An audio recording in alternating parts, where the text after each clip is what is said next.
आप में से ज्यादातर लोगों ने जो ये एनएससी का सर्कुलर है जो जुलाई में आया था, हो सकता है इसे इग्नोर कर दिया हो। अगर आपने इग्नोर किया तो इसका इफेक्ट अब आपको आपके डीमैट अकाउंट पे, क्योंकि अब हम सितंबर में आ गए हैं, आपको दिखने लग जाएगा। अगर आप लोग एफएनओ में ट्रेड करते हो, फ्यूचर्स एंड ऑप्शंस में ट्रेड करते हो, तो इस सर्कुलर में जो लिखा है ना, ये आपके लिए जानना बहुत जरूरी है। हो सकता है आपने ध्यान ना दिया हो, बट अब दे दीजिए। यहां पर समझिए इस सर्कुलर में क्या लिखा है। पहली बात तो इस सर्कुलर में बात हो रही है कोलैटरल की।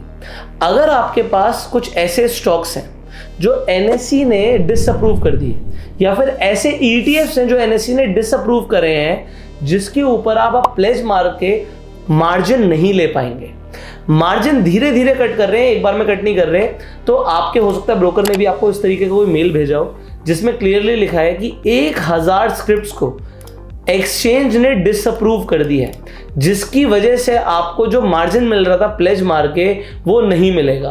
अब सितंबर में इसका इफेक्ट क्या है? ये स्टार्ट तो इसका इफेक्ट अगस्त में हो गया था, बट अगस्त में बहुत कम लोगों ने इसे फील किया हुआ, क्योंकि ये कॉन्सेप्ट क्या है इसे समझिए। अगर आपके पास कुछ स्टॉक्स हैं या फिर ईटीएफ, एग्जांपल आपके पास रिलायंस का स्टॉक है, या फिर आपके पास ईटीएफ में निफ्टी 20 है, तो आप जैसे ही आपके पास अगर 1 लाख रुपए का एग्जांपल मान लेते हैं, आपके पास निफ्टी 20 या रिलायंस का स्टॉक है, आप उसे जाके प्लेज मारते हो, तो आपको 1 लाख रुपए का जो आपके पास स्टॉक की वैल्यू थी, उसमें 20% का हेयर कट जाता है, और 80,000 रुपए बिना किसी इंटरेस्ट के, बिना किसी ब्याज के आपको मिल जाते हैं ट्रेड करने के लिए। अब आपको जो ये 80,000 रुपए मिले हैं, ये मिले हैं 20% का हेयर कट काटने के बाद। बट ऐसी 1000 स्क्रिप्ट्स हैं जिसके ऊपर स्टार्टिंग फ्रॉम अगस्त ये 20% का हेयर कट बढ़ा के 40% कर दिया गया था। या फिर अगर हम वैल्यू एट रिस्क देखेंगे, तो अगर वो ज्यादा होगा तो विच एवर इज हायर वो लगेगा, तो आप 40% मान के चलिए। बट अभी क्या है, उन 1000 स्क्रिप्ट्स पे सितंबर से 40% की जगह 60% हेयर कट कटेगा। मतलब अगर आपके पास वो स्टॉक या ईटीएफ का 1 लाख रुपए या 1 करोड़ का, या जो भी आपके पास होल्डिंग है, मान लेते हैं 1 लाख की होल्डिंग है, तो जहां पर पहले आपको 60,000 मिल रहे थे 40% काटने के बाद, अब आपको 60% कटेगा। मतलब 60,000 कटने के बाद सिर्फ 40,000 रुपए ही एज अ मार्जिन मिलेगा प्लेज करने के बाद। और ये अक्टूबर से हो जाएगा 80% का हेयर कट, एंड नवंबर से आपको 100% का हेयर कट लगेगा बात करने वाला, आप प्लेज ही नहीं कर पाओगे। सो ये कौन सी स्क्रिप्ट्स है? इनफैक्ट ये जो रूल है, इसमें चेंजेस म्यूचुअल फंड के लिए भी किए गए हैं। ज्यादातर ब्रोकर्स आपको अलाउ ही नहीं करते कि आप म्यूचुअल फंड को भी प्लेज कर पाओ, बट ऑल दो इसे समझना आपको जरूरी है, so you can read about it. But अभी हम इन 1000 स्क्रिप्ट्स के ऊपर बात करते हैं। ये 1000 स्क्रिप्ट्स की जो लिस्ट है, ये हमारा एडिटर आपको स्टेप बाय स्टेप सारी स्क्रिप्ट यहाँ पर दिखा देंगे स्क्रॉल करके, एंड आप देख पाएंगे। अगर आपके पास भी इन स्क्रिप्ट्स में होल्डिंग है, सो एक कंसर्न है। कंसर्न क्यों है? क्योंकि आप देखो, अगर आप एक इन्वेस्टर हो तो कोई कंसर्न नहीं है, आपने इन्वेस्ट किया हुआ है, पैसा ओवर द टाइम ग्रो करेगा। बट अगर आप ट्रेड करते हो इन स्क्रिप्ट्स के अंदर, तो ट्रेड कैसे करते हो? प्लेज मार्केट ट्रेड करते हो, तो प्रॉब्लम है हेयर कट की वजह से। सो बहुत सारे लोग अपनी होल्डिंग्स को प्लेज करते ही हैं, तो उनके लिए जानना जरूरी है। अब बात करते हैं इसके अंदर ईटीएफ्स भी इंक्लूडेड है। तो जैसे कि यहाँ पे ऑटो ईटीएफ है, या फिर अगर आप गोल्ड सिल्वर में इन्वेस्टेड हो, जैसे एक्सिस गोल्ड है, एक्सिस सिल्वर है।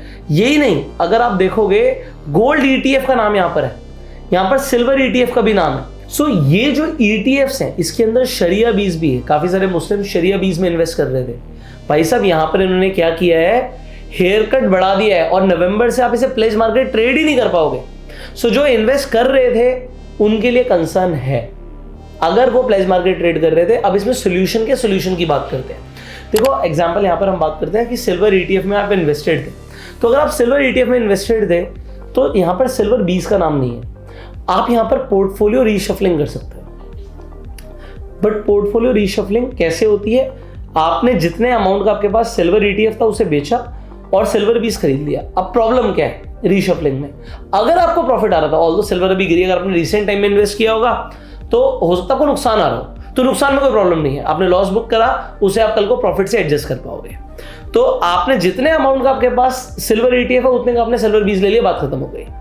पॉइंट नंबर 2, अगर आपको प्रॉफिट हो रहा है तो आपको ध्यान देना पड़ेगा कि आपको long term capital gain tax लग रहा है, short term capital gain tax लग रहा है। सो अगर आपके पास बड़ा पोर्टफोलियो है तो ये मैटर ऑफ कंसर्न है, छोटा है तो इतना फर्क नहीं पड़ता। तो ये जो चीज मैं आपको बता रहा हूं एक तरीका है पोर्टफोलियो रीशफलिंग। दूसरी चीज क्या है कि आपको हो सकता है वो इक्विटी या स्क्रिप्ट को ही छोड़ना पड़े और कोई नए इक्विटी या फिर आपको कोई नया ETF चूज करना पड़े। ये आपको ध्यान देना पड़ेगा। अगर आप प्लेज करके ट्रेड करते हैं तो, अगर आप एक इन्वेस्टर हैं कोई प्रॉब्लम नहीं है। सो ये वीडियो इंपॉर्टेंट है लोगों के लिए। इस वीडियो को आप शेयर कीजिए मैक्सिमम लोगों के साथ, जिससे, क्योंकि कई सारे लोग NSE के सर्कुलर्स को इग्नोर कर देते हैं, उन्हें इन्फॉर्मेशन पहुंचती भी नहीं है। तो आपको ये वीडियो लोगों तक पहुंचानी चाहिए जिससे लोगों को समझ आ जाए। हो सकता है आप ट्रेड करने जाएं और आपके ऑर्डर्स ही रिजेक्ट हो जाए, क्योंकि ब्रोकर अपने आप मार्जिन को कम कर देगा और उसकी वजह से कोई बड़ा नुकसान ना हो जाए। So share this video to spread the awareness. अगर आपके कुछ सवाल आप कमेंट्स में पूछ सकते हैं। आप इंडिया की कौन सी सिटी से इस वीडियो को देख रहे हैं, अपने शहर का नाम कमेंट में बताइएगा। फाइनली, अगर आप स्टॉक मार्केट में नए हैं तो आप फ्री में जाकर डीमैट अकाउंट खुलवा सकते हैं। लिंक्स आपको डिस्क्रिप्शन पर कमेंट में मिल जाएंगे। We will see you in the next video. Till that time you subscribe this channel, click on the bell icon. You go self made and जय हिंद।